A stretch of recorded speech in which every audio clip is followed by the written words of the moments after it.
বগুড়ার সোনাতলায় পবিত্র মাহে রমজান উপলক্ষে নিত্য প্রয়োজনীয় পণ্যের দাম স্বাভাবিক রাখার লক্ষ্যে বুধবার সকাল 11টায় বাজার পরিদর্শন করেন ভ্রাম্যমাণ ম্যাজিস্ট্রেট ও উপজেলা নির্বাহী অফিসার স্বীকৃতি প্রামাণিক। বিস্তারিত থাকছে শহীদুল ইসলাম শাহিনের প্রতিবেদনে।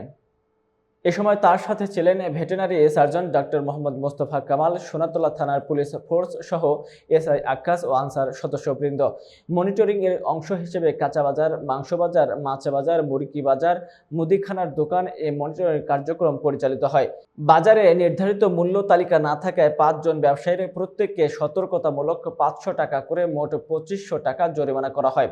তারা হলেন তরকারি বিক্রেতা মোহাম্মদ খলিল, মুরগি ব্যবসায়ী আশরাফুল আবু তাহের, আমজাদ হোসেন ও রশিদুল ইসলাম। সেই সাথে সকল ব্যবসায়ীদের অতিরিক্ত মুনাফা না করার জন্য পরামর্শ প্রদান করা হয়।